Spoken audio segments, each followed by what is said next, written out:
So, beloved brothers and sisters in Christ, thank you so much for joining us today and welcome to the Daily Smith Wigglesworth Devotional podcast. My name is Victoria Eyog. I'm your host for this podcast.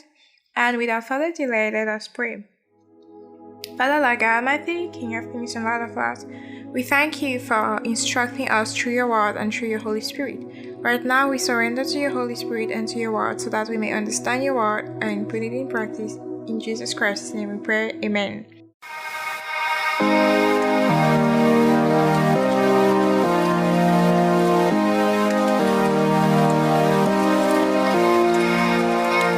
The title of this teaching is The Spirit Moves Upon You. The Spirit Moves Upon You. We will read John chapter 3 verse 16 and John chapter 3 from verse 5 to verse 21. And our key verse for today will be verse 16. So let's start with John chapter 3 from verse 5 up to verse 21. We're reading from the New King James Version. Jesus answered, "Most assuredly I say to you, unless one is born of water and the Spirit, he cannot enter the kingdom of God. That which is born of the flesh is flesh, and that which is born of the Spirit is spirit. Do not marvel that I said to you, you must be born again. The wind blows where it wishes, and you hear the sound of it, but you cannot tell where it comes from and where it goes. So is everyone who is born of the Spirit." Nicodemus answered and said to him, "How can these things be?" Jesus answered and said to him, "Are you the teacher of Israel and do not know these things? Most assuredly I say to you, we speak what we know and testify what we have seen, and you do not receive our witness. If I have told you earthly things and you do not believe, how will you believe if I tell you heavenly things? No one has ascended to heaven but he who came down from heaven, that is the Son of Man who is in heaven. And as Moses lifted up the serpent in the wilderness, even so must the Son of Man be lifted up, that whoever believes in him should not perish but have eternal life. For God so loved the world that he gave his only begotten Son, so that whoever believes in him should not perish but have everlasting life. For God did not send his Son into the world to condemn the world, but that the world through him might be saved. He who believes in him is not condemned, but he who does not believe is condemned already, because he has not believed in the name of the only begotten Son of God. And this is the condemnation, that the light has come into the world, and men love darkness rather than light, because their deeds were evil. For everyone practicing evil hates the light, and does not come to the light, lest his deeds should be exposed. But he who does the truth comes to the light, that his deeds might be made clean, that they have been done in God. This is the word of the Lord. Thanks be to God. So let's go back to our key verse for today, John 3:16. For God so loved the world that he gave his only begotten Son, that whoever believes in him should not perish, but have everlasting life. So, let's get back to the title of this teaching, The Spirit Moves Upon You. Today we're talking about salvation. God draws you to himself for you to be saved. That's basically what we explained when we talked about election, that God wants all to be saved. Reason why his Holy Spirit brings conviction upon the world of sin. When you have this conviction and that you turn to Jesus to save you, at that moment Jesus comes to live in you. God the Father, God the Son, God the Holy Spirit come to live inside of you when you are saved. He comes to live inside your spirit, which has been recreated by God in the image of Jesus. So now God lives inside your spirit when you came to Christ. He did it. He chose you. He elected you. And He made it possible for everyone to be saved. So it's not like he wants you to be saved and others to go to hell. No, he wants all to be saved. And it is so wonderful to know that he loves us, and that whatever your age, because you can be saved at 8, you can be saved at 9, you can be saved at 50, you can be saved whatever the age at which it happens. When you make this decision to make the Lord Jesus your Lord and Savior, he comes into your life and he saves you. And he recreates your spirit in his image, and God the Father, God the Son, and God the Holy Spirit come and live in you. They come and dwell in you. At that moment, even if you die, physically, your spirit and your soul go where it is like, aka with God, because you have been recreated in his image. Now, another thing that we have to know is that some people usually wonder, for whom is salvation? God wants all to be saved. It's not like he picks and chooses and says, I want this one to be saved, I want this one to go to hell. No, he wants all to be saved. That's why he gave the life of his son, so that all who believe in him, he said, whosoever believes in him. In Revelation chapter 22 verse 17, he says, whoever desires, let him drink the water freely. God wants all to be saved. It goes all back to whosoever accepts it, whosoever desires it, whosoever moves in that direction, accepts this calling. It's true that he took our sins. It's true that he paid the price for the whole world. It's true that he gave himself as a ransom for many. And when you ask for whom, the answer is for whoever desires it, whoever accepts it, whoever is like, this is for me, you choose. God will never force you. He will not override your free will. He lets you decide if this is what you want. Some people are like, but why did God give us free will? I was asking this question, in fact, to God this morning, and he told me that how do you train someone to be a king without giving the person free will? And you see that when God created Adam and Eve, he told mankind that they were supposed to have dominion over the earth. So when you want someone to have dominion, when you want to train someone to rule, to be a king, to make decisions, you have to give them free will. I think that's kind of what God was trying to show me. But the free will was never meant for us to use it against God, but for us to surrender our free will to God, because he's been there way before us. He's a better king than us. He's a better Lord than us. He knows how he's the King of Kings and Lord of Lords. He knows better how to manage, how to decide, so our free will is supposed to be surrendered to his own will. That's the best way I can describe submission to God.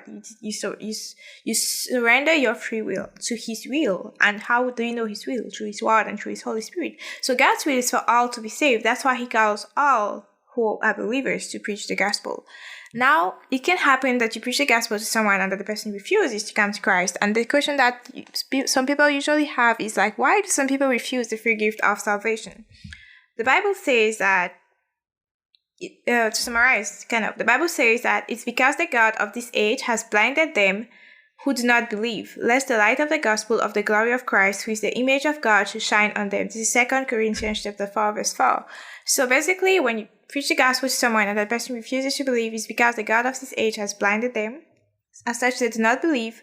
Because if they believe, the light of the gospel of the glory of Christ, who is the image of God, would shine on them. So the enemy does not want people to be saved. The enemy does not want people to believe in Christ. The enemy does not want, because he knows that from the moment they believe, they are now like, they're free to take what is theirs, what Jesus died for, to accept the salvation for them, to receive it, and to start living in this life, just eternal life. But for those who do not believe, they cannot be saved. So that's the key. And those who do not believe are already condemned because they refuse to believe in the name of the Son of God. And it's not by any hazard.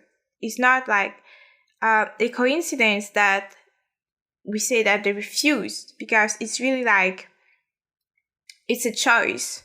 You choose whether you follow Jesus or not. As the Bible verse says, I put before you life and death. Choose life so that you may live. So it's a choice. But whatever the case, when you preach the gospel to someone and that they refuse to surrender their life to Jesus, you do not give up. You keep praying for them. You keep trusting God. You keep believing God for them to be saved. And you stand firm in faith and you keep having faith. I watched a YouTube video the other day, and there was such a wonderful story. It was about a guy. I think at that time he was still an adolescent. He was a Muslim, and he had like many Muslim friends, and according to Islam, they were doing a favor to God by killing Christians, So they were persecuting one of their classmates or friends from school. Not friends, but one of the people from school, a guy who was a Christian. So they thought that they were saving their God by their God, who is Allah, who is not the same God as our God, simply because their God doesn't tell them to surrender their lives to Christ. Their God tells them to kill Christians. So it's impossible that their God is the same God as our God. You understand? That's already logical. Their God does not recognize Jesus as Lord and Savior, while our God tells us that the Lord Jesus is our Lord and that he's our Savior. So it's impossible that Allah, the God of the Quran, is the same as the God of the Bible. The two are not the same God. So I hope this helps someone out there. So where was I in the story? The guy gathered other friends of himself who were Muslims to persecute this Christian boy. And one day they decided that they were going to kill him once and for all. They were going to kill him. And then they hit him. They broke his arm, his leg. They hurt him like very badly. And they were sure that he was like about to die. And it was at that point when he was like so close to death, they left him there and went home. And then they washed themselves up. They washed the blood off. They cleaned themselves. They prayed. And they felt like they had done something for the God. They were glad, so to say. And they moved on with their lives, and they never heard about the guy ever again.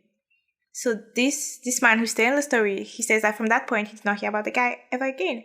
So he was moving on with his life, continuing with his life, and the Lord Jesus, if I remember the story well, the Lord Jesus appeared to him. Was it in a dream? I don't remember exactly how he came to Christ. But I know that many, many years later, he came to Christ. And when he came to Christ, he told his family about it. His family rejected him and threw him away because he now became a Christian. They even bought a coffin for him and said that their son had died. Nevertheless, he chose to follow Jesus. And then he traveled to another country. And then when he reached that other country, he went to a church. And then they preached a sermon which he liked, I think. After the sermon, someone from the church came to him and was like, I want to know more about you. I want to know your story and stuff.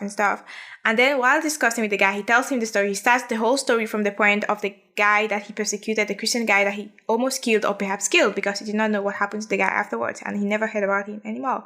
So he told him the story and he told him that many years later he came to Christ and that when he remembers that, he feels like guilty for what he did and stuff. And the guy tells him, hey, I'm this guy that you persecuted and that you almost killed with your friends. And he was like, what? And then he takes out his Bible and he opens to, I think, the first page of his Bible where he wrote the name of the guy. He says, this is your name. I wrote your name in my Bible. I survived, I forgave you and I prayed God every day that he would save you. I wrote your name in my Bible and I prayed every day that God would save you. And I'm so happy that today I get to meet you and that you're saved and that you're in Christ. I'm so glad. I rejoice in the Lord. So you see, this is an example, not just of, because the story was the story of forgiveness, but this is an example not just of forgiveness, but of perseverance. This is someone who almost killed him, but he prayed for him and he still had, like, when you looked at his body, you could still see the sequelae of the attack. But he took that not as a reason to hate this person, but instead to love him and to pray every day for this person to come to Christ. And it finally happened.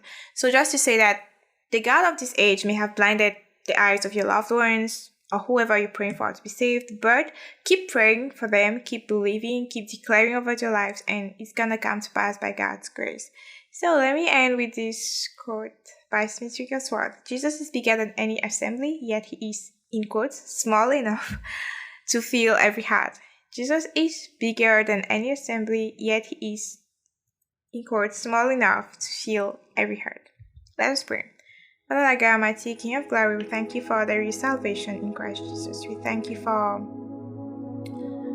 you want all to be saved. Lord, help us to never get discouraged when we preach the gospel to someone and that they have not yet come to Christ, but help us to stay firm in faith and to keep believing and persevering and trusting you that they're gonna be saved by your grace. In Jesus Christ's name we pray. Amen.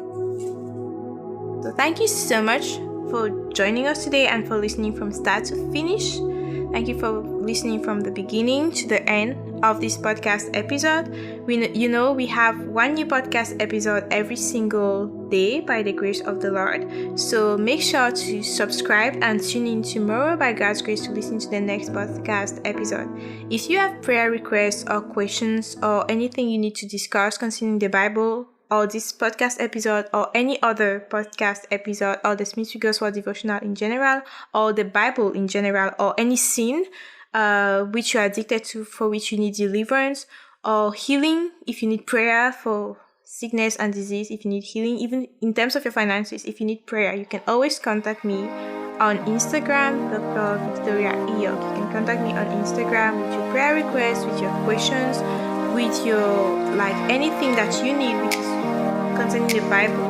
By the grace of God and the power of the Holy Spirit, we're gonna solve it. So I'm expecting to hear from you soon, and God bless you. Bye bye.